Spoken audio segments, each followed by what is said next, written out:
ਸਤਿ ਸ਼੍ਰੀ ਅਕਾਲ। ਪੰਜਾਬੀ ਰੇਡੀਓ ਤੇ Punjabi TV USA ਇਸ ਸਮੇਂ ਤੁਸੀਂ ਵੇਖ ਸੁਣ ਰਹੇ ਹੋ। ਪ੍ਰੋਗਰਾਮ ਲੈ ਕੇ ਹਾਜ਼ਰ ਹਾਂ ਖਬਰ ਤੇ ਨਜ਼ਰ। ਇਸ ਪ੍ਰੋਗਰਾਮ ਦੇ ਵਿੱਚ ਦੇਸ਼ ਵਿਦੇਸ਼ ਦੇ ਨਾਲ ਜੁੜੀਆਂ ਹੋਈਆਂ ਖਬਰਾਂ ਤੇ ਪਾਈਦਾ ਚਾਨਣਾ ਤੇ ਹਰ ਰੋਜ਼ ਦੀ ਤਰ੍ਹਾਂ ਸਾਡੇ ਨਾਲ ਸਾਥ ਹੁੰਦਾ ਹੈ ਸੀਨੀਅਰ ਪੱਤਰਕਾਰ ਮਿੰਟੂ ਗੁਰਸਰੀਆ ਜੀ ਦਾ। ਕਰਦੇ ਹਾਂ ਉਹਨਾਂ ਦਾ ਪ੍ਰੋਗਰਾਮ ਦੇ ਵਿੱਚ ਨਿੱਘਾ ਸਵਾਗਤ। ਬਹੁਤ ਬਹੁਤ ਸਵਾਗਤ ਹੈ ਜੀ। ਸ਼ੁਕਰੀਆ ਸਾਰਿਆਂ ਨੂੰ। ਸਤਿ ਸ਼੍ਰੀ ਅਕਾਲ ਜੀ। ਸਤਿ ਸ਼੍ਰੀ ਅਕਾਲ ਜੀ। ਅੱਜ ਦੇ ਪ੍ਰੋਗਰਾਮ ਦੇ ਸਪਾਂਸਰਸ ਦਾ ਕਰਦੇ ਚੱਲੀਏ ਧੰਨਵਾਦ। ਖਾਲਸਾ ਇੰਸ਼ੋਰੈਂਸ ਲੰਬੇ ਸਮੇਂ ਤੋਂ ਇੰਸ਼ੋਰੈਂਸ ਦੇ ਖੇਤਰ ਦੇ ਵਿੱਚ ਸੇਵਾਵਾਂ ਨਿਭਾ ਰਹੇ ਨੇ। ਤੁਸੀਂ ਵੀ ਸੰਪਰਕ ਕਰ ਸਕਦੇ ਹੋ। ਨੰਬਰ ਹੈ 408 272 2500। ਟਿਰਕਿਆਣਾ ਇਮੀਗ੍ਰੇਸ਼ਨ ਲਾ ਫਰਮ, ਜੇ ਟਿਰਕਿਆਣਾ ਉਹਨਾਂ ਨਾਲ ਸੰਪਰਕ ਕਰ ਸਕਦੇ ਹੋ ਕਿਸੇ ਵੀ ਤਰ੍ਹਾਂ ਦੀ ਇਮੀਗ੍ਰੇਸ਼ਨ ਦੇ ਬਾਬਤ ਸਲਾਹ ਕਰਨ ਦੇ ਲਈ। Krishan Dhanota Yuba City, Baljinder Singh Nijjar Woodland, GN lube ਵਾਲੇ ਟਰੱਕ ਵਾਸ਼ ਕਰਦੇ ਨੇ, ਆਇਲ ਚੇਂਜ ਕਰਦੇ ਨੇ, ਏਅਰ ਬ੍ਰੇਕਸ ਦਾ ਕੰਮ ਤਸੱਲੀ ਬਖਸ਼ ਕਰਦੇ ਨੇ। ਤੁਸੀਂ ਇਹਨਾਂ ਦੇ ਕੋਲੋਂ ਨਵੇਂ ਪੁਰਾਣੇ ਟਾਇਰ ਵੀ ਖਰੀਦ ਸਕਦੇ ਹੋ। ਲੋਕੇਸ਼ਨ ਸੈਂਟਾਨੀਲਾ ਦੀ ਹੈ। ਨਿੰਮਾ ਸਹੂਤਾ ਉਹਨਾਂ ਦਾ ਨੰਬਰ ਨੋਟ ਕਰ ਸਕਦੇ ਹੋ। ਨੰਬਰ ਹੈ 209 277 0113। Jaswinder Singh Nagra, Roseville, Avtar Singh Sangha Yuba City, Baldev Singh Kang Yuba City. ਬਹੁਤ ਬਹੁਤ ਧੰਨਵਾਦ ਹੈ ਇਹਨਾਂ ਸਾਰੇ ਸਪਾਂਸਰਸ ਦਾ। ਰੁਕ ਕਰਦੇ ਹਾਂ ਖਬਰਾਂ ਦਾ। ਸਭ ਤੋਂ ਪਹਿਲੀ ਖਬਰ ਤੇ ਮਿੰਟੂ ਜੀ ਜੇਕਰ ਚੱਲੀਏ ਆਪਾਂ ਤਾਂ ਇਲਜ਼ਾਮਾਂ ਦੀ ਲੜੀ ਟੁੱਟ ਨਹੀਂ ਰਹੀ। ਕੋਈ ਸਕੂਟਰੀ ਲਈ ਫਿਰਦਾ ਤੇ ਕੋਈ ਟਰਾਲੀ ਤੇ ਚੜਿਆ ਆਉਂਦਾ ਤੇ ਖੈਰ ਟਰਾਲੀਆਂ ਤਾਂ ਬਹੁਤ ਹੋ ਗਈਆਂ ਇਹਨਾਂ ਤੋਂ ਗਿਣਤੀ ਦੇ ਵਿੱਚ। ਤੇ ਅੱਜ ਨਵਾਂ ਇੱਕ ਇਲਜ਼ਾਮ ਹੋਰ ਸਾਹਮਣੇ ਆਇਆ ਜਿਸ ਦੇ ਵਿੱਚ ਦੋਸ਼ ਨੇ ਕਿ ਕੀਰਤਨੀਏ ਦੀ ਜਾਇਦਾਦ ਨੱਪ ਲਈ ਗਈ ਹੈ। ਬਿਲਕੁਲ ਤੁਸੀਂ ਦਰਸਤ ਕਿਹਾ ਕਿ ਟਰਾਲੀਆਂ ਤੋਂ ਉੱਤਰ ਕੇ ਸਕੂਟੀ ਤੇ ਚੜ੍ਹ ਗਿਆ। ਸਕੂਟੀ ਵਾਲਾ ਵੀ ਕੋਈ ਮਾਸਰਾ ਬੜਾ ਜਿੱਦਾਂ ਕਹਿੰਦੀ ਹੈ ਨਾ ਕਿ ਅਲੋਕਾਰੀ ਆ। ਗੁਰਪ੍ਰੀਤ ਕੇ ਦੱਸਦੇ ਆ ਕਿ ਇੱਕ SHO ਤੋਂ ਹੀ ਵਿਧਾਇਕ ਦਾ ਰੇਡੂ ਜਿਹੜਾ ਨਵੀਂ ਸਕੂਟੀ ਲੈ ਗਿਆ। ਕਮਾਲ ਹੈ। ਇਹ ਤੇ ਮੇਰੇ ਖਿਆਲ ਦੇ ਨਾਲ ਇਤਿਹਾਸ ਹੀ ਰਚਿਤ ਹੋ ਰਿਹਾ ਹੈ। ਇਹਦੇ ਵਿੱਚ ਕੋਈ ਸ਼ੱਕ ਨਹੀਂ, ਕੋਈ ਦੋ ਰਾਏ ਨਹੀਂ। ਗੁਰਪ੍ਰੀਤ ਕੇ ਪਹਿਲੇ ਨਿਜ਼ਾਮ ਵੀ ਕੁਛ ਇਸੇ ਪ੍ਰਕਾਰ ਦੇ ਸੀਗੇ, ਪਰ ਐਤਕੀ ਤੇ ਕਹਿ ਲਓ ਕਿ ਏਦਾਂ ਲੱਗਦਾ ਕਿ ਲਿਮਕਾ ਬੁੱਕ ਆਫ ਰਿਕਾਰਡਸ ਦੇ ਵਿੱਚ ਜਾਣ ਲਈ ਇਹ ਤਤਪਰ ਹੋਏ ਪਏ ਨੇ। ਫਿਲਹਾਲ ਉਹ ਸਕੂਟੀ ਵਾਲਾ ਮਾਮਲਾ ਜਿਹੜਾ ਉਹ ਇੱਕ ਪੱਤਰਕਾਰ ਨੇ ਨਸ਼ਰ ਕੀਤਾ, ਬਹੁਤ ਸੀਨੀਅਰ ਜਰਨਲਿਸਟ ਆ। ਉਹ ਕਹਿੰਦੇ ਕਿ ਗਾਂ SHO ਨੇ ਥਾਣੇ ਦੇ ਵਿੱਚ ਬੋਝ ਪਾ ਦਿੱਤਾ ਛੋਟੇ ਮੁਲਾਜ਼ਮਾਂ ਤੇ ਕਿ ਬਈ ਆਓ ਰਲ ਮਿਲ ਕੇ, ਜਿਵੇਂ ਨਾ ਆਓ ਰਲ ਮਿਲ ਕੇ ਸਿਰਜੀਏ ਪੰਜਾਬ, ਕਿ ਆਓ ਰਲ ਮਿਲ ਕੇ ਮੱਥਾ ਡੱਬੀਏ ਜਨਾਬ। ਤਾਂ ਉਹ ਮਾਨਸਾ ਜ਼ਿਲ੍ਹੇ ਦੀ ਗੱਲ ਦੱਸੀ ਜਾ ਰਹੀ ਆ। ਅੱਜ ਇੱਕ ਬੜੀ ਵੱਡੀ ਸਨਸਨੀਖੇਜ਼ ਇੰਟਰਵਿਊ ਜਿਹੜੀ ਹੈ ਨਾ ਸਵੇਰੇ ਪ੍ਰਕਾਸ਼ਿਤ ਹੁੰਦੀ ਹੈ। ਪ੍ਰਕਾਸ਼ਿਤ ਨਹੀਂ ਕਹਿ ਸਕਦੇ, ਨਸ਼ਰ ਹੁੰਦੀ ਹੈ। ਨਸ਼ਰ ਹੁੰਦੀ ਆ ਕਿ ਉਹਦੇ ਚ ਹਰਬੰਸ ਸਿੰਘ ਜਗਾਦਰੀ ਹੈ। ਹਰਬੰਸ ਸਿੰਘ ਜਗਾਦਰੀ ਵਾਲੇ ਬਹੁਤ ਫੇਮਸ ਕਿਸੇ ਸਮੇਂ ਦੇ ਕੀਰਤਨੀ ਹੈ। ਉਹਨਾਂ ਦੇ ਪੋਤਰੇ ਨੇ ਇੱਕ ਇੰਟਰਵਿਊ ਦੇ ਵਿੱਚ ਇਹ ਖੁਲਾਸਾ ਕਰ ਦਿੱਤਾ ਕਿ ਉਹਨਾਂ ਦੀ ਕੋਈ ਪ੍ਰਾਪਰਟੀ ਪਈ ਆ ਦੁਗਰੀ ਇਲਾਕਾ ਜਿਹੜਾ ਲੁਧਿਆਣੇ ਦੇ ਵਿੱਚ, ਕਿ ਉਸ ਪ੍ਰਾਪਰਟੀ ਤੇ ਹੁਣ ਕਬਜ਼ਾ ਹੋ ਚੁੱਕਾ ਹੈ। ਉਹਦੇ ਨਾਮ ਲਿਆ ਸਿੱਧੇ ਤੌਰ ਤੇ ਵਿਧਾਇਕ ਦਾ। ਇੱਥੋਂ ਤੱਕ ਕਿਹਾ ਕਿ ਇੱਕ ਬੰਦਾ ਜਿਹਨੂੰ ਇੱਕ ਪ੍ਰਾਪਰਟੀ ਡੀਲਰ ਨੇ ਸਾਡੇ ਨਾਲ ਡੀਲ ਵਾਸਤੇ ਮਿਲਾਇਆ, ਬਾਅਦ ਦੇ ਵਿੱਚ ਅਸੀਂ ਜਦੋਂ ਦੱਸਿਆ ਕਿ ਇਹ ਬੰਦਾ ਤੇ ਜੀ ਦੇਖੋ ਸਾਡੇ ਨਾਲ ਡੀਲ ਕਰਨ ਆਇਆ ਸੀ, ਤੇ ਵਿਧਾਇਕ ਨੇ ਕਿਹਾ ਕਿ ਇਹਨੂੰ ਤੇ ਮੈਂ ਕੱਢਿਆ ਹੋਇਆ। ਪਰ ਮਾਰਚ ਦੇ ਵਿੱਚ ਹੀ ਉਹਦੀਆਂ ਤਸਵੀਰਾਂ ਇਹਨਾਂ ਨੇ ਅਪਲੋਡ ਕੀਤੀਆਂ। ਇਸ ਤੋਂ ਇਲਾਵਾ ਜੇ ਪੁਲਿਸ ਕੋਲ ਕੰਪਲੇਂਟ ਕੀਤੀ ਤਾਂ ਉਹ ਕਹਿੰਦੇ ਕਿ ਜੀ ਤੁਹਾਡਾ ਮਾਮਲਾ ਵਿਧਾਇਕ ਸਾਹਿਬ ਦੇਖਣਗੇ। ਫਿਰ ਜੇ ਸ਼ਿਕਾਇਤਾਂ ਕੀਤੀਆਂ, ਇੱਕ ਸ਼ਿਕਾਇਤ ਤੇ ਸੁਣਵਾਈ ਹੋਈ ਤਾਂ ਵਿਧਾਇਕ ਨੇ ਸੱਦ ਕੇ ਦਬਾਅ ਪਾ ਕੇ ਦਿੱਲੀ ਤੋਂ ਕਾਲ ਤੇ ਸੀ, ਉਹਦੇ ਨਾਲ ਗੱਲ ਕਲੀਅਰ ਕਰਵਾਈ ਕਿ ਨਹੀਂ ਜੀ ਸਾਡਾ ਮਾਮਲਾ ਜਿਹੜਾ ਉਹ ਮਿਸਅੰਡਰਸਟੈਂਡਿੰਗ ਦਾ ਸੀ, ਹੁਣ ਨਿਬੜ ਗਿਆ। ਏਦਾਂ ਹੀ ਇਹ ਦੋਸ਼ਾਂ ਦਾ ਇੱਕ ਤਰ੍ਹਾਂ ਨਾਲ ਕਹਿ ਲਓ ਕਿ ਪੂਰਾ ਪਿਟਾਰਾ ਖੁੱਲ ਗਿਆ। ਇਹ ਸਨਸਨੀਖੇਜ਼ ਮਾਮਲਾ ਬਣ ਗਿਆ ਕੁਛ ਮਿੰਟਾਂ ਦੇ ਅੰਦਰ ਅੰਦਰ ਹੀ, ਕਿਉਂਕਿ ਤੁਹਾਨੂੰ ਪਤਾ ਹੀ ਆ ਇਹਨਾਂ ਦੇ ਵਿਧਾਇਕਾਂ ਦਾ ਅੱਜ ਕੱਲ ਜੇ ਤੁਸੀਂ ਵੇਖੋਗੇ ਤੇ ਗ੍ਰਹਿ ਨਛੱਤਰ ਮਾੜਾ ਹੀ ਚੱਲਦਾ ਪਿਆ। ਇੱਕ ਕੁਲਵੰਤ ਸਿੰਘ ਸਿੱਧੂ ਲੁਧਿਆਣੇ ਦੇ ਇੱਕ ਅਸੈਂਬਲੀ ਸੀਟ ਤੋਂ MLA ਆ। ਜਿਵੇਂ ਹੀ ਇਹ ਮਾਮਲਾ ਅੱਗੇ ਵਧਿਆ ਗੁਰਪ੍ਰੀਤ, ਸਾਰੇ ਪਾਸੇ ਤੋਏ ਹੋਣ ਲੱਗ ਪਈ ਕਿ ਕੀ ਕਰਦੇ ਪਏ ਨੇ। ਪਰ ਇਹ ਮਾਮਲਾ ਜ਼ਿਆਦਾ ਦੇਰ ਟਿਕ ਨਹੀਂ ਸਕਿਆ। ਕਿਉਂਕਿ ਬਾਅਦ ਦੇ ਵਿੱਚ ਲਗਭਗ ਕੋਈ 3:30-4 ਵਜੇ ਦੇ ਕਰੀਬ ਇੱਕ ਨਸੂਹਾਂ ਆਉਣ ਲੱਗ ਪਈਆਂ ਕਿ ਸੰਬੰਧਿਤ ਧਿਰ ਦੇ ਨਾਲ ਜਿਹੜੇ ਕੁਲਵੰਤ ਸਿੰਘ ਸਿੱਧੂ ਆ ਉਹਨਾਂ ਨੇ ਕਿਤੇ ਨਾ ਕਿਤੇ ਕਹਿ ਲਓ ਰਾਜੀਨਾਮਾ ਕਰ ਲਿਆ। ਕਿਵੇਂ ਕੀਤਾ ਪਤਾ ਨਹੀਂ, ਪਰ ਇੱਕ ਵੀਡੀਓ ਬਾਅਦ ਦੇ ਵਿੱਚ ਨਸ਼ਰ ਹੁੰਦੀ ਹੈ। ਉਸ ਵੀਡੀਓ ਦੇ ਵਿੱਚ ਉਕਤ ਨੌਜਵਾਨ ਜਿਹੜਾ ਹਰਬੰਸ ਸਿੰਘ ਜਗਾਦਰੀ ਵਾਲੇ ਦੇ ਪੋਤਰੇ ਆ, ਉਹ ਬੋਲਦਾ ਹੈ ਤੇ ਕਹਿੰਦਾ ਕਿ ਜੀ ਦੇਖੋ ਮਤਲਬ ਕਿ ਵੈਸੇ ਉਹ ਤੇ ਘੱਟ ਬੋਲਦਾ, ਵਿਧਾਇਕ ਹੀ ਜ਼ਿਆਦਾ ਸਾਰੀ ਗੱਲ ਬੋਲਦਾ ਹੈ ਕਿ ਅਸਲ ਦੇ ਵਿੱਚ ਜੀ ਇਹ ਜਿਹੜੀ ਇਹਨਾਂ ਦੀ ਪ੍ਰਾਪਰਟੀ ਆ, ਇਹਨਾਂ ਨੂੰ ਗਲਤ ਫਹਿਮੀ ਹੋ ਗਈ, ਸਿਆਸੀ ਚੱਕ ਚਾ ਕੇ ਇਹਨਾਂ ਨੇ ਮੇਰਾ ਨਾਮ ਲੈ ਦਿੱਤਾ ਛੱਡ ਕੇ ਨਾਲ 2 ਬੰਦਿਆਂ ਦੇ ਸਪੈਸੀਫਿਕ ਨਾਮ ਲਏ ਜਾਂਦੇ ਨੇ ਗੁਰਪ੍ਰੀਤ, ਕਿ ਇਹਨਾਂ ਬੰਦਿਆਂ ਦੇ ਖਿਲਾਫ ਅਸੀਂ ਕਾਰਵਾਈ ਕਰਾਂਗੇ। ਇਹ ਬੜਾ ਇੰਟਰਸਟਿੰਗ ਮਾਮਲਾ ਹੈ। ਇਹਨਾਂ ਨੇ ਫਰਜ਼ੀ ਬੜਾ ਕੀਤਾ, ਅਸੀਂ ਇਹਨਾਂ ਦੇ ਖਿਲਾਫ ਮੁਹਿੰਮ ਵਿੱਢਾਂਗੇ। ਬੜੀ ਦਿਲਚਸਪ ਗੱਲ ਹੈ, ਕਮਾਲ ਦੀ ਗੱਲ ਹੈ ਕਿ ਜਦੋਂ ਮੇਰੇ ਨਾਲ ਇਹਨਾਂ ਨੇ ਗੱਲ ਕੀਤੀ, ਮੈਂ ਵਰਜ਼ਨ ਲਿਆ, ਉਸ ਵੇਲੇ ਤੇ ਇਹਨਾਂ ਨੇ ਕਿਹਾ ਕਿ ਇਹ ਨੌਜਵਾਨ ਦਿਮਾਗੀ ਤੌਰ ਤੇ ਅਪਸੈਟ ਹੈ, ਮੈਂਟਲੀ ਡਿਸਟਰਬ ਹੈ। ਇਹਨਾਂ ਨੇ ਮੈਨੂੰ ਇਹ ਗੱਲ ਕਹੀ। ਤੇ ਕਮਾਲ ਇਹ ਆ ਕਿ ਬਾਅਦ ਦੇ ਵਿੱਚ ਫਿਰ ਉਹ ਆਪਣੀ ਵੀਡੀਓ ਦੇ ਵਿੱਚ, ਪਹਿਲਾਂ ਤਾਂ ਉਹ ਕਹਿੰਦੇ ਕਿ ਮੇਰਾ ਇਸ ਪ੍ਰਾਪਰਟੀ ਦੇ ਨਾਲ ਕੰਸਰਨ ਹੈ ਨਹੀਂਗਾ, ਪਰ ਬਾਅਦ ਦੇ ਵਿੱਚ ਉਸ ਵੀਡੀਓ 'ਚ ਕਹਿ ਰਹੇ ਨੇ ਕਿ ਬਈ ਮੈਂ ਇਹਨਾਂ ਦਾ ਮਾਮਲਾ ਨਿਬੇੜ ਕੇ ਦੇਵਾਂਗਾ, ਅਸੀਂ ਕਾਰਵਾਈ ਕਰਵਾਵਾਂਗੇ। ਇਹਦਾ ਮਤਲਬ ਕੀ ਹੈ? ਇਹਦਾ ਮਤਲਬ ਇਹ ਹੈ ਕਿ ਪ੍ਰਾਪਰਟੀ ਤੇ ਕਿਤੇ ਨਾ ਕਿਤੇ ਕੋਈ ਕਥਿਤ ਕਬਜ਼ਾ ਹੈ, ਕਿਤੇ ਨਾ ਕਿਤੇ ਫਰਜ਼ੀ ਬੜਾ ਹੈ। ਜੋ ਹੈ ਇੰਟਰਸਟਿੰਗ ਗੱਲ ਹੈ, ਜੇ ਉਹ ਹੈ ਤਾਂ ਫਿਰ ਇਹ ਗੱਲ ਜਿਹੜੀ ਉਹ ਬਿਲਕੁਲ ਪਲਟ ਜਾਂਦੀ ਹੈ।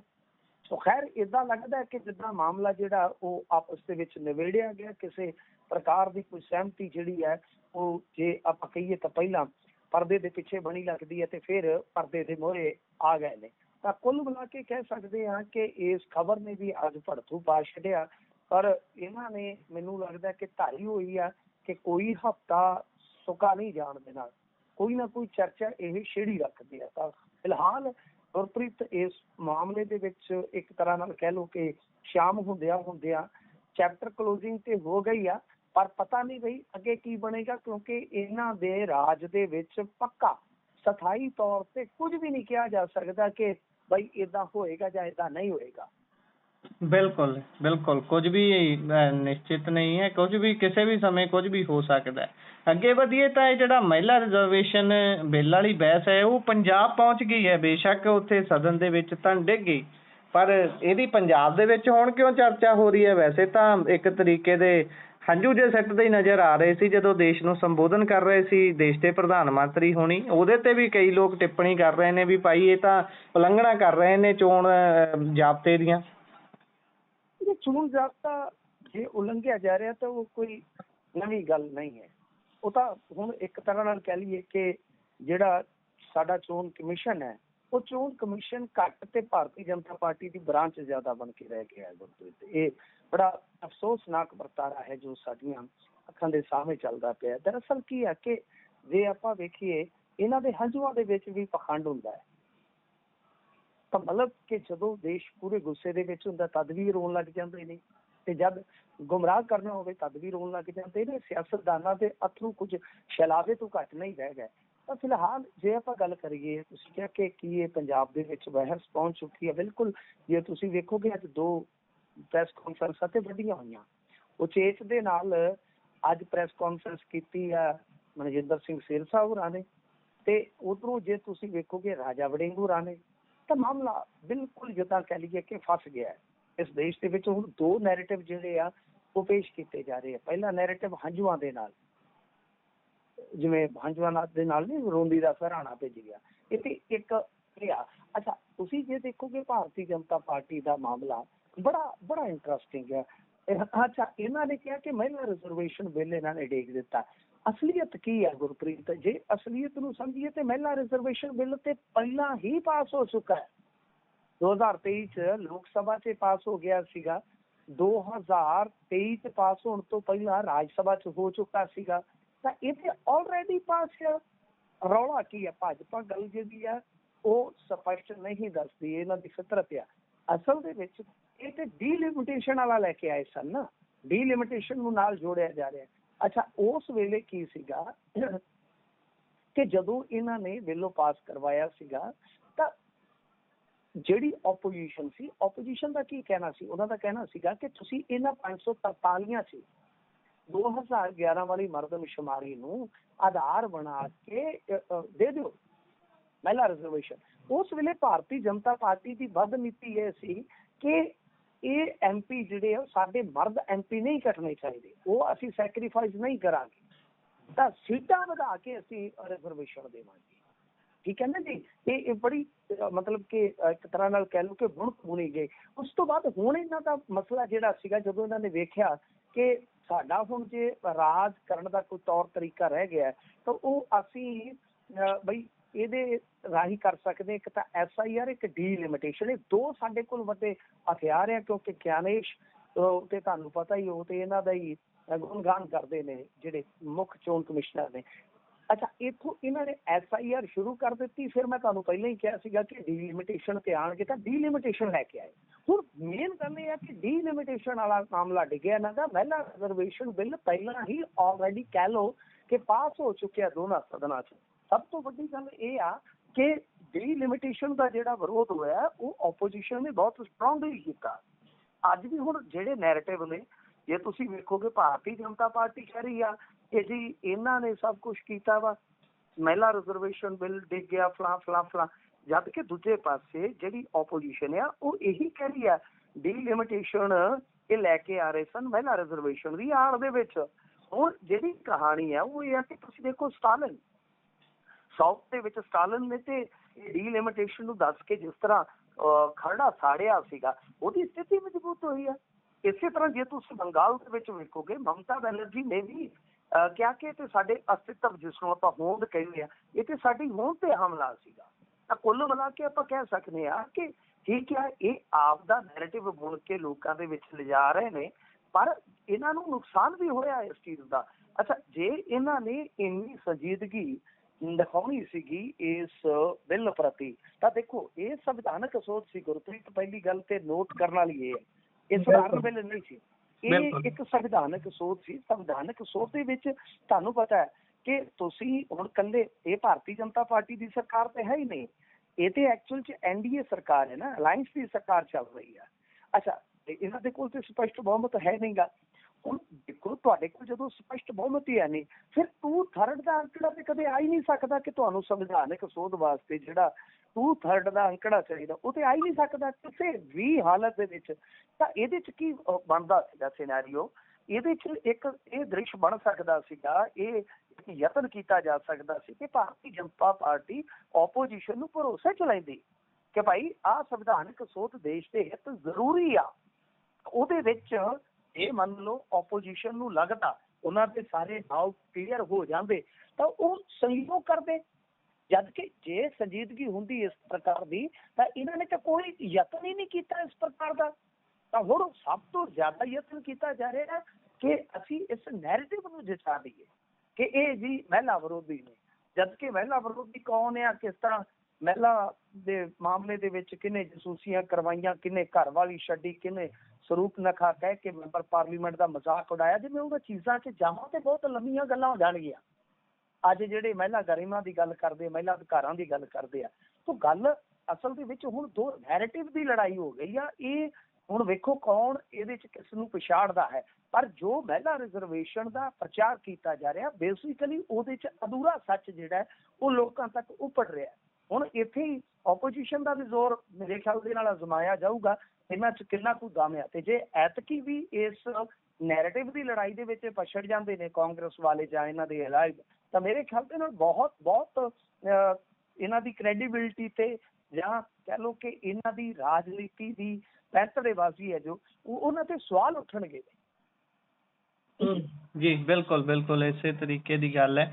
ਖੈਰ, ਇਸ ਤੋਂ ਅੱਗੇ ਜੇਕਰ ਵਧੀਏ ਤਾਂ ਉਧਰ ਮਧੂ ਕਿਸ਼ਵਰ, ਜਿਨ੍ਹਾਂ ਤੇ ਅਕਸਰ ਜਿਨ੍ਹਾਂ ਨੂੰ ਆਪਾਂ ਮੋਦੀ ਹੋਣਾ ਦੀ ਆਲੋਚਨਾ ਕਰਦੇ ਹਾਂ, ਦੇਖਦੇ ਹਾਂ, ਉਹਨਾਂ ਤੇ ਮੁਕੱਦਮਾ ਦਰਜ ਹੋਇਆ ਹੈ, ਉਹ ਵੀ ਚੰਡੀਗੜ੍ਹ ਦੇ ਵਿੱਚ।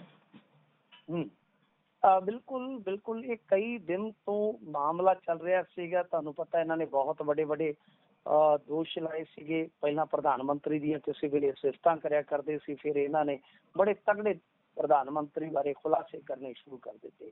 ਤਾਂ ਫਿਲਹਾਲ ਰਾਈਟਰ ਮਧੂ ਕਿਸ਼ਵਰ ਤੇ ਕੇਸ ਦਰਜ ਹੋਇਆ ਜੀ ਚੰਡੀਗੜ੍ਹ ਦੇ ਸੈਕਟਰ 26 ਦੇ ਥਾਣੇ ਦੇ ਵਿੱਚ FIR ਜਿਹੜੀ ਆ ਲਾਂਚ ਕੀਤੀ ਗਈ ਆ। ਦੇਖੋ, ਇੱਕ ਨਾ ਵੀਡੀਓ ਪਿਛਲੇ ਦਿਨੀ ਪਾਇਆ ਗਿਆ ਸੀਗਾ। ਇਸ ਵੀਡੀਓ ਦੇ ਵਿੱਚ ਮਤਲਬ ਕਿ ਏਦਾਂ ਹੈ ਕਿ ਜਿੱਦਾਂ ਨਰਿੰਦਰ ਮੋਦੀ ਲੰਮੇ ਪਏ ਹੋਣ ਤੇ ਫਿਰ ਉੱਤੇ ਇੱਕ ਲੇਡੀ ਹੈ ਜਿਹੜੀ ਉਹ ਮੂੰਹ ਦੀ ਮਾਲਿਸ਼ ਵਗੈਰਾ ਜਿਹੜੀ ਹੈ ਉਹ ਕਰ ਰਹੀ ਆ। ਅੱਛਾ, ਹੁਣ ਸ਼ਿਕਾਇਤ ਕਰਤਾ ਨੇ ਸ਼ਿਕਾਇਤ ਵੀ ਇਹੀ ਦਿੱਤੀ ਹੈ ਕਿ ਸਿਰਫ ਗਲਤੀ ਨਹੀਂ ਬਲਕਿ ਜਾਣਬੁੱਝ ਕੇ ਕੀਤਾ ਗਿਆ ਕੰਮ ਆ। ਦੋਸ਼ ਹੈ ਕਿ ਫਰਜ਼ੀ ਇਲੈਕਟ੍ਰੋਨਿਕ ਰਿਕਾਰਡ ਤਿਆਰ ਕਰਕੇ ਉਸਨੂੰ ਅਸ਼ਲੀਲ ਸ਼ਬਦਾਂ ਦੇ ਨਾਲ ਜੋੜ ਕੇ ਵਾਇਰਲ ਕੀਤਾ ਗਿਆ ਤਾਂ ਕਿ ਸੰਬੰਧਿਤ ਵਿਅਕਤੀ ਦੀ ਪ੍ਰਤਿਸ਼ਠਾ ਨੂੰ ਨੁਕਸਾਨ ਪਹੁੰਚੇ। ਦੇਖੋ ਗੱਲ ਕੀ ਆ, ਮੈਂ ਉਸ ਵੀਡੀਓ ਨੂੰ ਦੇਖਿਆ ਗੌਰ ਦੇ ਨਾਲ, ਕਿਉਂਕਿ ਸਾਡੇ ਲੋਕ ਕੋਈ ਵੀ ਇਦਾਂ ਦੀ ਚੀਜ਼ ਹੁੰਦੀ ਆ ਬਹੁਤ ਜਲਦੀ ਤੁਹਾਨੂੰ ਪਤਾ ਰਿਐਕਸ਼ਨ ਕਰਦੇ ਆ, ਮਿੱਥ ਬਣਾ ਲੈਂਦੇ ਆ। ਗੌਰ ਨਾਲ ਦੇਖੋਗੇ ਤਾਂ ਅਸਲ ਦੇ ਵਿੱਚ ਉਹ ਇੱਕ ਜਿਹੜਾ ਟੂਰਿਸਟ ਕਪਲ ਅੱਜ ਕੱਲ੍ਹ ਜਿਹੜੇ ਟੂਰ ਕਰਦੇ ਨੇ ਉਹ ਆ ਬੇਸਿਕਲੀ। ਜੇ ਤੁਸੀਂ ਦੇਖੋਗੇ ਤਾਂ ਉਹ ਉਹਨਾਂ ਦੀਆਂ ਮਤਲਬ ਕਿ ਕੁਝ ਹੋ ਸਕਦਾ ਤਸਵੀਰਾਂ ਜਾਂ ਵੀਡੀਓ ਇਸਤੇਮਾਲ ਹੋਈਆਂ ਹੋਣ, ਪਰ ਉਹ ਵੀਡੀਓ ਜਿਹੜੀ ਆ ਬਿਲਕੁਲ ਜਿੱਦਾਂ ਕਹਿ ਲਓ ਕਿ ਵਾਕਿਆ ਹੀ ਉਹ ਤੇ ਕੰਟੈਂਟ ਜਿਹੜਾ ਹੈ ਨਾ ਇਤਰਾਜ਼ਯੋਗ ਵੀ ਹੈ ਤੇ ਗੁੰਮਰਾਹਕੁੰਨ ਵੀ ਹੈ। ਤਾਂ ਬਹਰਹਾਲ ਉਹ ਜਿਹੜੀ ਵੀਡੀਓ ਸ਼ੇਅਰ ਹੋਈ ਉਹਦੇ ਤੇ ਫਿਰ ਇਹ ਸਾਰਾ ਕੁਝ ਜਿਹੜਾ ਹੁਣ ਐਕਸ਼ਨ ਦੇ ਰੂਪ ਦੇ ਵਿੱਚ ਸਾਡੇ ਸਾਹਮਣੇ ਆ। ਤਾਂ ਕੁੱਲ ਮਿਲਾ ਕੇ ਇਹ ਜਿਹੜਾ ਵੀਡੀਓ ਆ ਕੋਈ ਟਰੈਵਲ ਬਲੌਗਰ, ਜਿਵੇਂ ਮੈਂ ਤੁਹਾਨੂੰ ਕਿਹਾ ਕਿ ਇਹ ਔਰਤ ਸ਼ਾਇਦ ਹੁਣ ਤੇ ਸਾਹਮਣੇ ਵੀ ਆ ਗਈ ਆ ਕਿ ਇਹ ਟਰੈਵਲ ਬਲੌਗਰ ਹੈ ਜਿਹੜਾ ਉਹਦੀ ਪਤਨੀ ਜਿਹੜੀ ਕਿ ਦੱਸਦੇ ਆ ਕਿ ਰੈਗੂਲਰ ਆਪਣੀਆਂ ਗਤੀਵਿਧੀਆਂ ਨੂੰ ਅਪਡੇਟ ਕਰਦੀ ਹੈ। ਤਾਂ ਉਹ ਕਹਿੰਦੇ ਆ ਕਿ ਉਹ ਵੀਡੀਓ ਵੀ ਹੁਣ ਮੂਲ ਜਿਹੜਾ ਵੀਡੀਓ ਆ ਉਹ ਵੀ ਸਾਹਮਣੇ ਆ ਗਿਆ। ਮੈਂ 2-3 ਦਿਨ ਪਹਿਲਾਂ ਗੁਰਪ੍ਰੀਤ ਵੇਖ ਕੇ ਇਸ ਚੀਜ਼ ਨੂੰ ਪਹਿਲੀ ਨਜ਼ਰੇ ਹੀ ਆਂਸ ਲਿਆ ਸੀਗਾ ਕਿ ਦਰਅਸਲ ਇਹ ਵੀਡੀਓ ਜਿਹੜਾ ਹੈ ਇਹ ਪ੍ਰਧਾਨ ਮੰਤਰੀ ਦੇ ਨਾਲ ਜੋੜਿਆ ਜਾ ਰਿਹਾ। ਤਾਂ ਇਹ ਜੋ ਮਧੂ ਪੂਰਨਿਮਾ ਕਿਸ਼ਵਰ ਹੈ ਜਿਸ ਦਾ ਜਨਮ 1951 ਚ ਦਿੱਲੀ ਚ ਹੋਇਆ, ਜੇ ਆਪਾਂ ਦੇਖੀਏ ਤੇ ਵੰਡ ਦੇ ਵਿੱਚ ਇਹਨਾਂ ਦਾ ਪਰਿਵਾਰ ਜਿਹੜਾ ਸੀਗਾ ਉਹ ਪਾਕਿਸਤਾਨ ਤੋਂ ਆ ਕੇ ਇੱਧਰ ਵਸਿਆ ਸੀਗਾ। ਤਾਂ ਫਿਲਹਾਲ ਕਾਫੀ ਲਿਖਿਆ ਪੜ੍ਹਿਆ ਇਹਨਾਂ ਨੇ, ਪਰ ਮੈਨੂੰ ਲੱਗਦਾ ਜਿਹੜੀਆਂ ਕਿਤਾਬਾਂ ਲਿਖੀਆਂ ਜਿਵੇਂ ਉਹਦੇ ਚ Modi, Muslim and media, Gandhi and woman, ਇਸ ਤਰ੍ਹਾਂ ਦੀਆਂ ਕਿਤਾਬਾਂ ਲਿਖੀਆਂ ਨੇ। ਤਾਂ ਇਹਨਾਂ ਨੇ ਜਿਹੜਾ ਇਹ ਸਿਲਸਿਲਾ ਤੋਰਿਆ ਸੀ ਉਹ ਇਸ ਵੀਡੀਓ ਦੇ ਜ਼ਰੀਏ ਬਿਲਕੁਲ ਜਿੱਦਾਂ ਕਹਿ ਲਈਏ ਕਿ ਰੁਕ ਗਿਆ। ਤਾਂ ਇਹਨਾਂ ਨੇ ਜੋ ਹਰਕਤ ਕੀਤੀ ਆ ਗੁਰਪ੍ਰੀਤ ਮੇਰੇ ਖਿਆਲ ਦੇ ਨਾਲ ਇਹ ਗਲਤ ਹੈ, ਠੀਕ ਹੈ ਨਾ ਜੀ। ਦੂਸਰੇ ਖੁਲਾਸਿਆਂ ਤੇ ਮੈਂ ਫਿਲਹਾਲ ਨਹੀਂ ਜਾਂਦਾ। ਤਾਂ ਇਹਨਾਂ ਨੇ ਸਨਸਨੀ ਮਚਾ ਰੱਖੀ ਸੀ ਪੂਰੇ ਮੁਲਕ ਦੇ ਵਿੱਚ, ਪਰ ਜਿਹੜਾ ਉਹ ਵੀਡੀਓ ਆ ਉਸ ਵੀਡੀਓ ਨੂੰ ਪਹਿਲੀ ਨਜ਼ਰੇ ਜੇ ਤੁਸੀਂ ਵੇਖ ਲੈਂਦੇ ਤਾਂ ਤੁਸੀਂ ਵੀ ਕਹਿਣਾ ਹੈਗਾ ਕਿ ਇਹ ਵੀਡੀਓ ਜਿਹੜਾ ਗਲਤ ਆ। ਤਾਂ ਜਦੋਂ ਉਸ ਵੀਡੀਓ ਦੇ ਵਿੱਚ ਸੰਬੰਧਿਤ ਜੋੜਾ ਹੈ ਜਿਹੜਾ ਉਹ ਹੀ ਆ ਕੇ ਕਹਿ ਰਿਹਾ ਤਾਂ ਮੇਰੇ ਖਿਆਲ ਦੇ ਨਾਲ ਸ਼ਰਮ ਨਾ ਆ ਗਿਆ ਕਿ ਤੁਸੀਂ ਪਹਿਲਾਂ ਤੇ ਮੋਦੀ ਦੇ ਜੱਸ ਗਾਉਂਦੇ ਰਹੇ, ਮੋਦੀ ਦੇ ਕਸੀਦੇ ਕੱਢਦੇ ਰਹੇ ਤੇ ਅੱਜ ਇਸ ਤਰ੍ਹਾਂ ਦੀਆਂ ਗੱਲਾਂ ਕਰੋ, ਠੀਕ ਨਹੀਂ ਹੈ। ਬਾਕੀ ਨਰਿੰਦਰ ਮੋਦੀ ਬਾਰੇ ਤੇ ਬਹੁਤ ਸਾਰੀਆਂ ਚੀਜ਼ਾਂ ਤੁਹਾਨੂੰ ਪਤਾ ਹੀ ਆ ਕਿ ਕਿਸ ਤਰ੍ਹਾਂ ਦੇ ਮਾਹੌਲ ਦੇ ਵਿੱਚ ਇੱਕ ਗਵਰਨਰ ਦੀ ਚਿੱਠੀ ਪਈ ਹੈ, ਜੇ ਕਿਤੇ ਤੁਹਾਨੂੰ ਫੁਰਸਤ ਮਿਲੇ ਤਾਂ ਉਹ ਵੀ ਪੜ੍ਹ ਲੈਣਾ। ਇਸ ਵੇਲੇ ਉਹ ਗਵਰਨਰ ਨੇ। ਤਾਂ ਕਹਿਣ ਦਾ ਮਤਲਬ ਇਹ ਆ ਕਿ ਪਰ ਜੋ ਵੀ ਲਿਖਣਾ ਹੈ ਤੁਸੀਂ ਰਿਕਾਰਡ ਦੇ ਮੁਤਾਬਕ ਲਿਖੋ, ਤਥਾਤਮਕ ਲਿਖੋ।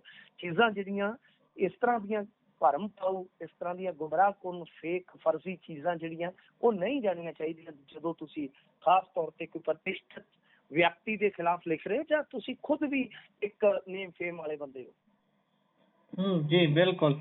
ਤੇ ਇੱਕ ਖਬਰ ਆਉਂਦੀ ਹੈ ਵੀ ਭਾਈ ਅਕਾਲੀ ਦਲ ਪੁਨਰ ਸੁਰਜੀਤ ਤੇ ਅਕਾਲੀ ਦਲ ਵਾਰਸ ਪੰਜਾਬ ਦੇ ਦਾ ਗੱਠਜੋੜ ਹੋ ਗਿਆ। ਕਹਿੰਦੇ ਗੱਲ ਤਾਂ ਪਿਛਲੇ 1 ਸਾਲ ਤੋਂ ਚੱਲ ਰਹੀ ਸੀ, ਤਾਂ ਹੀ ਮਨਪ੍ਰੀਤ ਇਆਲੀ ਹੁਣੀ ਕਹਿੰਦੇ ਇਹਨਾਂ ਦੀਆਂ ਸਟੇਜਾਂ ਦਾ ਸ਼ਿੰਗਾਰ ਬਣ ਰਹੇ ਸੀ ਜਿੰਨੇ ਵੀ ਵਾਰਸ ਪੰਜਾਬ ਦੇ ਵੱਲੋਂ ਪ੍ਰੋਗਰਾਮ ਕੀਤੇ ਜਾਂਦੇ ਸੀ। ਤੇ ਇਹ ਕਿਹੜੇ ਏਜੰਡੇ ਤੇ ਇਕੱਤਰ ਹੋਏ ਨੇ ਜੀ, ਜਾਂ ਫਿਰ ਹਾਲੇ ਡਿਸਾਈਡ ਕਰਨਾ ਵੀ ਭਾਈ ਆਪਾਂ ਕਿੱਦਾਂ ਕਰਨੀ ਹੈ? ਨਹੀਂ, ਤੁਸੀਂ ਮਨਪ੍ਰੀਤ ਇਆਲੀ ਦਾ ਨਾਮ ਲਿਆ ਤੇ ਮਨਪ੍ਰੀਤ ਇਆਲੀ ਨੂੰ ਕਹਿ ਲਓ ਕਿ ਇੱਕ ਜਿਹੜੀ ਪੰਥਕ ਏਕਤਾ ਤਾਲਮੇਲ ਕਮੇਟੀ ਉਹਦਾ ਕਨਵੀਨਰ ਬਣਾਇਆ ਗਿਆ। ਇਹਦਾ ਮਤਲਬ ਕਿ ਤਾਲਮੇਲ ਦੇ ਵਿੱਚ ਉਹ ਪੁਲ ਦਾ ਕੰਮ ਕਰਨਗੇ। ਤਾਂ ਇਹਦਾ ਅਰਥ ਇਹੋ ਨਿਕਲਦਾ ਹੈ ਕਿ ਹਾਲੇ ਜਿਹੜਾ ਇਹਨਾਂ ਦਾ ਬਈ ਮਿਨੀਮਮ ਕਾਮਨ ਪ੍ਰੋਗਰਾਮ ਹੋਏਗਾ ਉਹ ਬਾਅਦ ਦੇ ਵਿੱਚ ਉਲੀਕਿਆ ਜਾਏਗਾ। ਯਾਨੀ ਏਜੰਡਾ ਕੀ ਹੋਏਗਾ, ਪ੍ਰੋਗਰਾਮ ਕੀ ਹੋਏਗਾ, ਉਹ ਸਾਰਾ ਕੁਝ ਜਿਹੜਾ ਹੈ ਉਹ ਬਾਅਦ ਦੇ ਵਿੱਚ ਆਏਗਾ ਸਾਹਮਣੇ। ਤਾਂ ਫਿਲਹਾਲ ਤੇ ਤਾਲਮੇਲ ਬਣੇਗਾ, ਫਿਲਹਾਲ ਦੋਵਾਂ ਦਾ ਗੱਠਜੋੜ ਅੱਗੇ ਵਧੇਗਾ। ਇਹ ਕਾਫੀ ਵੱਡੀ ਘਟਨਾ ਹੈ ਜੇ ਆਪਾਂ ਗੁਰਪ੍ਰੀਤ ਦੇਖੀਏ। ਤੁਸੀਂ ਇਹ ਚੀਜ਼ ਨੂੰ ਨਾ ਦੇਖੋ ਇਸ ਐਂਗਲ ਤੋਂ ਕਿ ਬਈ ਇਹ ਛੋਟੇ ਛੋਟੇ ਦੋ ਅਕਾਲੀ ਧੜਿਆਂ ਦਾ ਮਿਲਣ ਆ, ਨਹੀਂ। ਮੈਂ ਇਸਨੂੰ ਇੱਕ ਵੱਡੀ ਘਟਨਾ ਮੰਨਦਾ। ਮੇਰਾ ਐਨਾਲਿਸਿਸ ਹੋ ਸਕਦਾ ਗਲਤ ਹੋਵੇ, ਪਰ ਮੈਂ ਇਸਨੂੰ ਇੱਕ ਕੂਣੀ ਮੋੜ ਮੰਨਦਾ। ਕਿਉਂਕਿ ਦੇਖੋ ਅਕਾਲੀ ਦਲ ਬਾਦਲ ਦਾ ਜਿਹੜਾ ਧੜਾ ਹੈ ਉਹਨਾਂ ਦਾ ਸਾਰਾ ਈਕੋ ਸਿਸਟਮ ਇਸ ਗੱਲ ਤੇ ਲੱਗਾ ਹੋਇਆ ਕਿ ਦੇਖੋ ਜੀ ਦਿੱਲੀ ਥੈਲੇ ਤੋਂ ਬਾਹਰ ਆ ਗਈ ਹੈ। ਮਤਲਬ ਕਿ ਉਧਰੋਂ ਗਿਆਨੀ ਹਰਪ੍ਰੀਤ ਸਿੰਘ ਜਿਨ੍ਹਾਂ ਦੀ ਨੇੜਤਾ ਹੈ ਬਹੁਤ ਜ਼ਿਆਦਾ ਭਾਜਪਾ ਦੇ ਨਾਲ ਜੋ ਪ੍ਰਚਾਰਿਆ ਜਾਂਦਾ ਹੈ, ਉਹ ਤੇ ਵੈਸੇ ਰਿਕਾਰਡ ਤੇ ਵੀ ਮੰਨ ਚੁੱਕੇ ਆ ਕਿ ਉਹਨਾਂ ਦੀ ਨੇੜਤਾ ਹੈਗੀ ਹੈ ਨੇਤਾਵਾਂ ਨਾਲ। ਪਲੱਸ ਆ ਗਿਆ ਮਨਪ੍ਰੀਤ ਸਿੰਘ ਇਆਲੀ ਕਿ ਇਹਨਾਂ ਤੇ ਵੀ ਰੇਡ ਰੂਡ ਪਈ ਸੀਗੀ ਜੀ।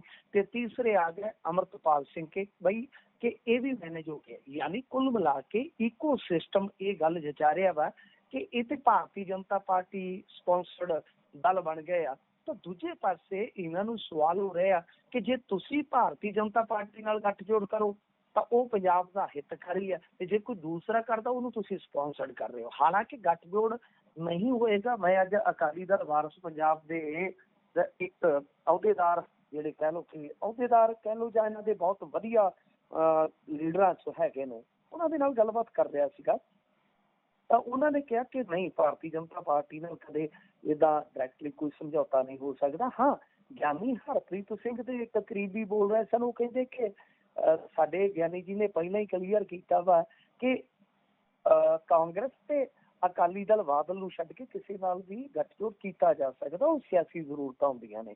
ਤਾਂ ਮਤਲਬ ਕਿ ਇਸ ਤਰ੍ਹਾਂ ਦੀਆਂ ਗੱਲਾਂ ਬਾਤਾਂ ਸੁਣਨ ਨੂੰ ਮਿਲ ਰਹੀਆਂ। ਪਰ ਮੈਂ ਜੋ ਤੁਹਾਨੂੰ ਗੱਲ ਦੱਸਣ ਜਾ ਰਿਹਾ ਹਾਂ ਕਿ ਦੇਖੋ, ਠੀਕ ਹੈ, ਇਹ ਗੱਲਾਂ ਨੇ, ਇਹ ਇਕੋ ਸਿਸਟਮ ਦਾ ਤੁਹਾਨੂੰ ਪਤਾ ਹੀ ਆ, ਨੈਰੇਟਿਵ ਬੋਲਣਾ, ਨੈਰੇਟਿਵ ਉਹਦਾ ਕਾਊਂਟਰ ਕਰਨਾ, ਉਹ ਸਾਰੀਆਂ ਚੀਜ਼ਾਂ। ਪਰ ਜੋ ਲੱਗ ਰਿਹਾ, ਜੋ ਹਕੀਕਤ ਆ, ਉਹ ਹਕੀਕਤ ਇਹ ਆ ਕਿ ਇਹ ਛੋਟੇ ਕੋਈ ਅਕਾਲੀ ਧੜੇ ਇਕੱਠੇ ਨਹੀਂ ਹੋਏ। ਮੈਂ ਜੋ ਵਿਸਾਖੀ ਤੋਂ ਅੰਦਾਜ਼ਾ ਲਾਇਆ, ਜਾਂ ਮੇਰੀਆਂ ਜਿਹੜੀਆਂ ਆਪਣੀਆਂ ਜਿੰਨੀਆਂ ਕੋਈ ਸੂਚਨਾਵਾਂ ਨੇ, ਜਾਣਕਾਰੀਆਂ, ਮੈਂ ਬਹੁਤ ਛੋਟਾ ਵਿਅਕਤੀ ਹਾਂ, ਮੈਂ ਨਹੀਂ ਕਹਿੰਦਾ ਕਿ ਮੈਂ ਬਹੁਤ ਵੱਡਾ ਤੋਪਚੀ ਹਾਂ, ਪਰ ਜਿੰਨਾ ਕੁ ਮੈਂ ਪਤਾ ਕਰ ਰਿਹਾ ਵਾਂ ਕਿ ਅਸਲ ਦੇ ਵਿੱਚ ਅਕਾਲੀ ਦਲ ਵਾਰਸ ਪੰਜਾਬ ਦੇ ਜਥੇਬੰਦੀ ਦਾ ਮਾਲਵੇ ਜਾਂ ਕਹਿ ਲਓ ਕਿ ਗੈਰ ਮਾਝਾ ਇਲਾਕੇ ਦੇ ਵਿੱਚ ਹੁਣ ਅੰਡਰ ਕਰੰਟ ਦੌੜ ਰਿਹਾ ਹੈ ਕੁਝ ਹਲਕਿਆਂ 'ਚ। ਤਾਂ ਉਹ ਜੇ ਬਾਹਰੀ ਸਤ੍ਹਾ ਤੇ ਆ ਜਾਂਦਾ ਹੈ, ਜਾਂ ਕਹਿ ਲਓ ਕਿ ਕੱਲ ਨੂੰ ਇਹ ਗੱਲਾਂ ਜਿਹੜੀਆਂ ਹੋਰ ਅੱਗੇ ਟਿਕਾਣੇ ਲੱਗਦੀਆਂ, ਤਾਂ ਉਹਦਾ ਫਾਇਦਾ ਇਹਨਾਂ ਨੂੰ ਤੇ ਨਿਸ਼ਚਿਤ ਤੌਰ ਤੇ ਹੋਏਗਾ। ਤੇ ਦੂਜਾ ਸਭ ਤੋਂ ਵੱਡਾ ਨੁਕਸਾਨ ਹੋਏਗਾ ਸੁਖਬੀਰ ਸਿੰਘ ਬਾਦਲ ਨੂੰ। ਕਿਉਂਕਿ ਇਸ ਵੇਲੇ ਸਿੱਧੀ ਫਾਈਟ ਦੇ ਵਿੱਚ ਉਹ ਝਾੜੂ ਵਾਲਿਆਂ ਨਾਲ ਨਜ਼ਰ ਆ ਰਹੇ ਸੀ, ਤਾਂ ਪਰ ਹੁਣ ਉਹ ਸਿੱਧੀ ਫਾਈਟ ਦੇ ਵਿੱਚੋਂ ਕਹਿ ਲਓ ਕਿ ਕਿਤੇ ਨਾ ਕਿਤੇ ਉਹਨਾਂ ਨੂੰ ਮਾਤ ਦੇਣ ਦਾ ਯਤਨ ਕਰੇਗਾ ਇਹ ਅਲਾਇੰਸ, ਜਿਹਦੇ ਵਿੱਚ ਉਹਨਾਂ ਦੇ ਇੱਕ ਬਹੁਤ ਪੁਰਾਣੇ ਸਾਥੀ ਜਿਹੜੇ ਮਨਪ੍ਰੀਤ ਸਿੰਘ ਇਆਲੀ, ਉਹ ਇੱਕ ਵੱਡੀ ਭੂਮਿਕਾ ਅਦਾ ਕਰਨਗੇ। ਤੋ ਇਹ ਆਪਣੇ ਆਪ ਦੇ ਵਿੱਚ ਕਹਿ ਲਓ ਕਿ ਕਾਫੀ ਮਹੱਤਵਪੂਰਨ ਹੋ ਜਾਂਦਾ ਕਿ ਇੱਕ ਪਾਸੇ ਸੁਖਬੀਰ ਸਿੰਘ ਬਾਦਲ ਦੀ ਮੁਖਾਲਫਤ ਬੜੀ ਠੋਕ ਕੇ ਤੇ ਬੜੇ ਤੁਹਾਨੂੰ ਪਤਾ ਕਰਾਰੇ ਸ਼ਬਦਾਂ ਨਾਲ ਮਾਨ ਸਾਹਿਬ ਕਰਦੇ, ਤੇ ਦੂਜੇ ਪਾਸੇ ਧਾਰਮਿਕ ਤੌਰ ਤੇ ਉਹਨਾਂ ਦੀ ਘੇਰਾਬੰਦੀ ਕਰਨ ਵਾਸਤੇ ਇਹ ਗੱਠਜੋੜ ਵੀ ਮੈਦਾਨ ਦੇ ਵਿੱਚ ਉਤਰ ਆਏਗਾ। ਸੋ ਸੁਖਬੀਰ ਸਿੰਘ ਬਾਦਲ ਨੂੰ ਇੱਕ ਵੱਡਾ ਝਟਕਾ। ਤੇ ਮੈਂ ਜਿਵੇਂ ਤੁਹਾਨੂੰ ਕਿਹਾ ਕਿ ਜੇ ਮੰਨ ਲਓ ਨੇੜੇ ਤੇੜੇ ਜਾ ਕੇ ਗੇਮ ਪਲਟਦੀ ਹੈ, ਜਿਸ ਤਰ੍ਹਾਂ ਅਸੀਂ ਅਗਾਊ ਅੰਦਾਜ਼ਾ ਲਾ ਰਹੇ ਹਾਂ ਜਾਂ ਸਾਡੇ ਕੋਲ ਸੂਚਨਾਵਾਂ ਆ ਰਹੀਆਂ ਨੇ, ਤਾਂ ਮਾਝੇ ਤੋਂ ਬਾਹਰ ਇਹ ਅਸਰ ਪਸਾਰ ਕਰੇਗਾ। ਇਹ ਡੈਫੀਨੇਟਲੀ, ਇਹ ਤੁਸੀਂ ਦੇਖਣਾ, ਨੋਟ ਕਰਕੇ ਰੱਖ ਲੈਣਾ, ਇਹ ਹੋਏਗਾ। ਹਾਂ, ਮੈਂ ਇਹ ਕੋਈ ਚੀਜ਼ ਪ੍ਰੈਡਿਕਟ ਨਹੀਂ ਕਰਦਾ, ਉਹਦੇ ਤੋਂ ਗਰੇਜ਼ ਕਰਾਂਗੇ ਫਿਲਹਾਲ, ਕਿਉਂਕਿ ਸਮਾਂ ਬਹੁਤ ਬਾਕੀ ਆ ਕਿ ਏਦਾਂ ਹੋ ਜਾਏਗਾ, ਓਦਾਂ ਹੋ ਜਾਏਗਾ, ਨਹੀਂ। ਪਰ ਮਾਝੇ ਤੋਂ ਬਾਹਰ ਅਸਰ ਤੁਸੀਂ ਦੇਖਣਾ ਕਿ ਇਸ ਗੱਠਜੋੜ ਦਾ ਹੋਏਗਾ।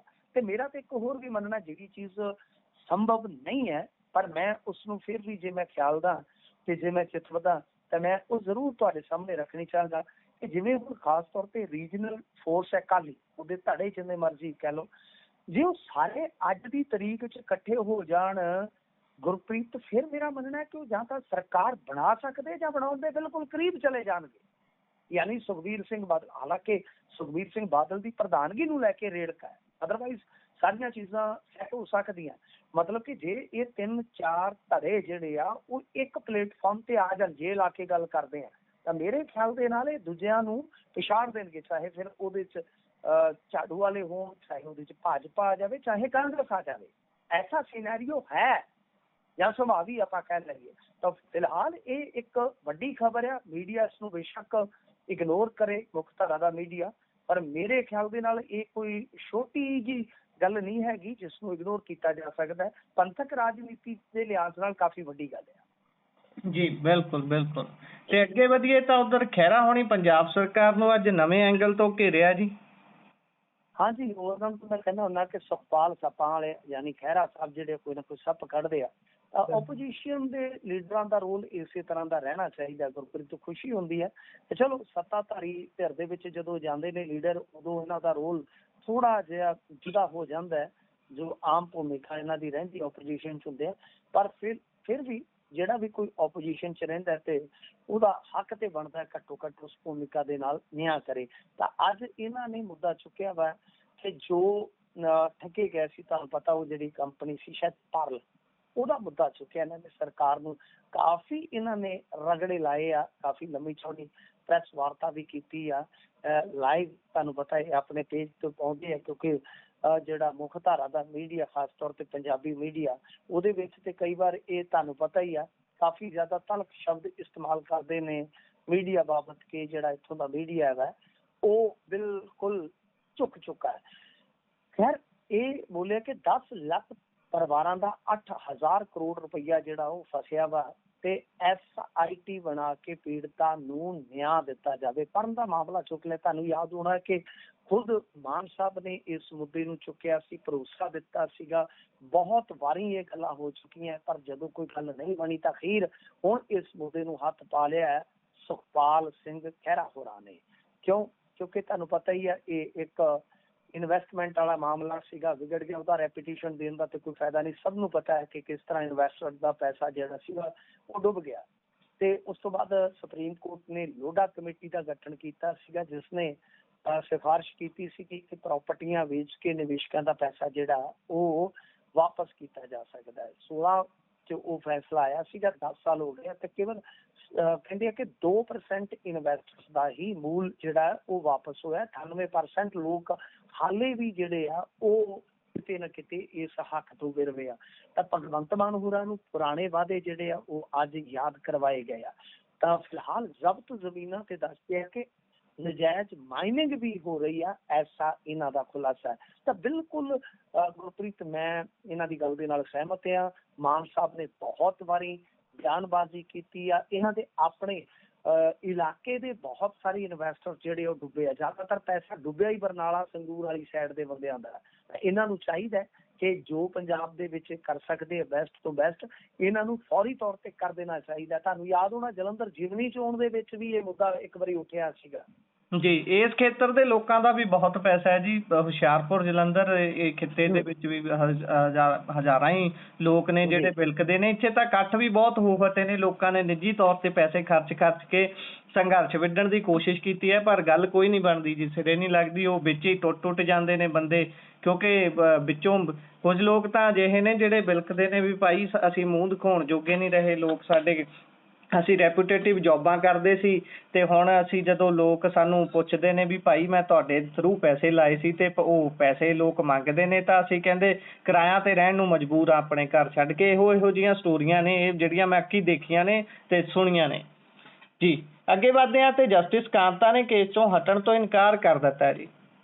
ਬਿਲਕੁਲ, ਇਹ ਮਾਮਲਾ ਅਰਵਿੰਦ ਕੇਜਰੀਵਾਲ ਹੋਰਾਂ ਦੇ ਨਾਲ ਜੁੜਿਆ। ਤੁਹਾਨੂੰ ਪਤਾ ਹੀ ਹੈ ਲਿਕਰ ਕੇਸ ਵਾਲਾ, ਤੇ ਜਿਹਦੇ ਵਿੱਚ ਖੁਦ ਕੇਜਰੀਵਾਲ ਸਾਹਿਬ ਵਕੀਲ ਬਣ ਕੇ ਪੇਸ਼ ਹੋ ਰਹੇ ਨੇ। ਉਹਨਾਂ ਨੇ ਬਕਾਇਦਾ ਜਸਟਿਸ ਕਾਂਤਾ ਬਾਰੇ ਕਿਹਾ ਕਿ ਤੁਸੀਂ ਸੰਘ ਦੇ ਪ੍ਰੋਗਰਾਮਾਂ 'ਚ ਜਾਂਦੇ ਹੋ। ਫਿਰ ਇਹਨਾਂ ਦੇ ਬੱਚਿਆਂ ਬਾਰੇ ਕਿਹਾ ਕਿ ਤੁਸੀਂ ਜਿਹੜੇ ਸੋਲਿਸਿਟਰ ਜਨਰਲ ਆ ਉਹਨਾਂ ਦੀ ਟੀਮ ਦੇ ਵਿੱਚ ਤੁਹਾਡੇ ਬੱਚੇ ਜਿਹੜੇ ਉਹ ਕੰਮ ਕਰਦੇ ਆ। ਤਾਂ ਯਾਨੀ ਕਾਫੀ ਮਾਮਲਾ ਜਿਹੜਾ ਸੀਗਾ ਉਹ ਕਹਿ ਲਓ ਕਿ ਇਸ ਤਰ੍ਹਾਂ ਦਾ ਹੋ ਗਿਆ ਕਿ ਗੁਰਪ੍ਰੀਤ ਆਮ ਆਦਮੀ ਪਾਰਟੀ ਦੇ ਇਕੋ ਸਿਸਟਮ ਨੇ ਉਹ ਵੀਡੀਓ ਕਲਿੱਪ ਜਿਹੜੀ ਸੀਗੀ, ਜਿਹੜੀ ਵਿਜ਼ਰਾ ਦੀ ਬਹਿਸ ਸੀ, ਉਹ ਕੱਟ ਕੇ ਬਹੁਤ ਵੱਡੇ ਪੱਧਰ ਤੇ ਪ੍ਰਸਾਰੀ। ਹਾਲਾਂਕਿ ਮੇਰੇ ਖਿਆਲ ਦੇ ਨਾਲ ਅਰਵਿੰਦ ਕੇਜਰੀਵਾਲ ਨੇ ਇਹਦੇ 'ਚ ਕਮਾਲ ਦਾ ਕੰਮ ਕੀਤਾ। ਦੇਖੋ, ਜਿਹੜੀ ਗੱਲ ਮੰਨਣਯੋਗ ਹੁੰਦੀ ਹੈ ਉਹ ਮੰਨਣੀ ਚਾਹੀਦੀ ਹੈ। ਅਰਵਿੰਦ ਕੇਜਰੀਵਾਲ ਨੇ ਇੱਕ ਤਰ੍ਹਾਂ ਨਾਲ ਕਹਿ ਲਓ ਕਿ ਜੁਡੀਸ਼ਰੀ ਦੇ ਸਿਸਟਮ ਨੂੰ ਹੱਥ ਪਾਇਆ। ਹਾਲਾਂਕਿ ਉਹਨਾਂ ਦਾ ਨਿੱਜੀ ਮਾਮਲਾ ਹੈ।